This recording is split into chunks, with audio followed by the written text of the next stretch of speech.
Alors, comme promis, les recettes du samedi matin, cette semaine, les galettes de lentilles corail. Alors, j'ai fait une première recette hier parce que j'avais raté mon dalle de lentilles, j'avais trop fait cuire mes lentilles et je me suis dit, mais que vais-je faire de toutes ces lentilles? Et voilà ce que ça a donné. Alors, je vous montre les résultats d'hier. Voilà, si j'y arrive. Voilà, je pense que c'est à peu près ça. J'ai beaucoup de mal au niveau technique à montrer les choses. Voilà, donc c'est servi la galette de riz, une sauce yaourt à l'ail et puis des légumes tout autour. Aujourd'hui, donc, je vous montre les ingrédients qui vont convenir. Je vais poser mon appareil de façon à ne pas vous flanquer mal de cœur. Hop, si j'y arrive. Alors, donc les lentilles corail, vous voyez, elles sont bien cuites, elles sont bien compactes. Pour les décompacter, j'ai un petit peu de bouillon de légumes que je rajoute. Je mets des épinards et des carottes parce que dans ma recette d'hier, c'était un petit peu sec, donc aujourd'hui j'en ai rajouté. Je rajoute à ça le gingembre et l'ail, une bonne quantité pour que ça ait bien du goût. Et puis ensuite, de l'huile d'olive. Alors j'y vais de bon cœur parce que hier elles étaient un petit peu sèches aussi. Donc un bon peu, comme on disait par chez nous. Voilà. Hop, peut-être que ça suffit. Un petit peu de tamari pour saler. Voilà. Du poivre.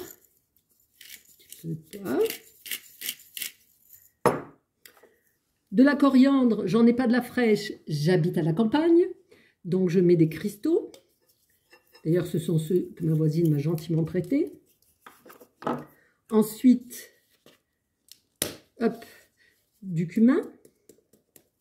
Hop là, j'y suis allée de bon cœur, mais c'est pas grave. Du curcuma.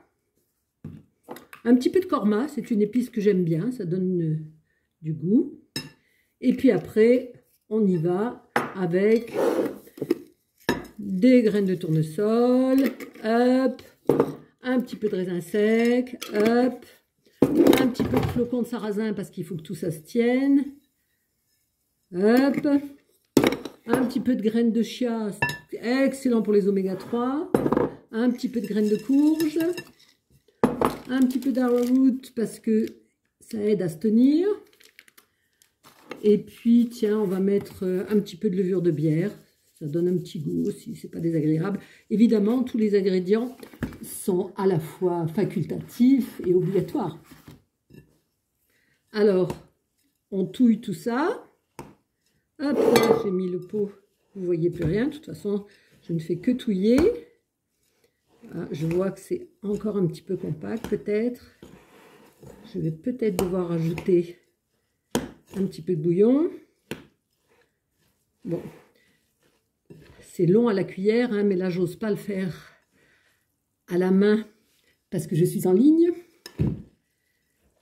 Alors, je fais comme ça. Hop, allez, un petit peu plus de bouillon pour que ce soit plus simple. Et voilà. Ah oui, là, c'est beaucoup mieux. Je commence à avoir une consistance intéressante.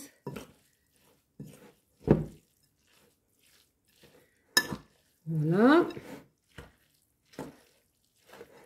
Il faut bien mélanger évidemment parce que sinon je me retrouverai avec des petits tas de carottes râpées au milieu de nulle part. Je pense que je vais peut-être rajouter un petit peu de graines de sarrasin. Je pense que j'en ai pas assez.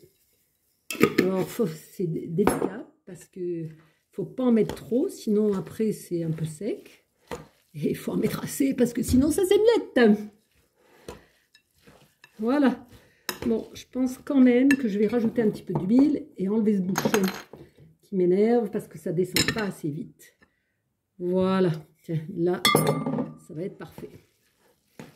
Ah, ben là, ça y est, je sens dans ma cuillère une consistance qui me plaît.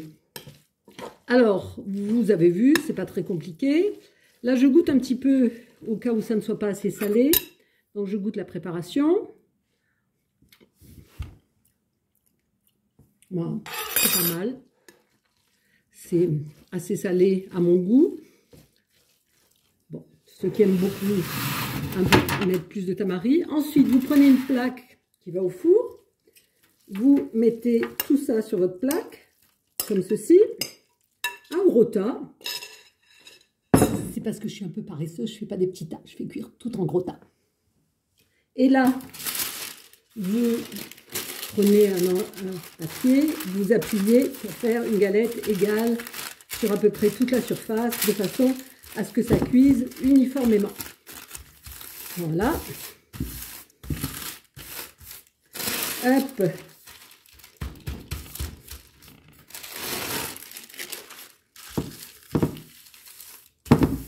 Moi, je l'aime bien quand elles sont pas trop épaisses, mais ça, c'est au goût de chacun, bien évidemment. Voilà.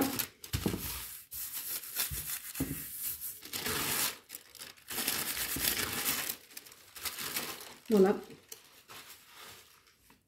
Et si on aime avoir des bouts carrés, il suffit de replier un petit peu les bouts de façon à égaliser pour que ce soit bien droit. Et ça alors, c'est vraiment pour le plaisir. Et voilà.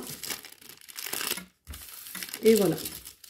Et là, je me retrouve avec une petite bosse. Donc, je redonne un petit coup de papier. Et voici. Donc, voilà la galette. Je vais aller la mettre au four. Le temps qu'elle dessèche, on pourrait aussi faire des petites galettes et les faire frire dans l'huile. Mais de l'huile frite, enfin, on fait comme on veut. Alors, je vais la laisser, hop, je vais reprendre le téléphone. Je la laisse dans le four jusqu'à ce que ça dessèche un petit peu en haut. Je la retourne et j'attends encore un peu. Donc, finalement, ça dure un temps certain. Vous verrez par vous-même. Voilà. Je vous embrasse et je vous dis à samedi prochain pour la petite recette du samedi matin.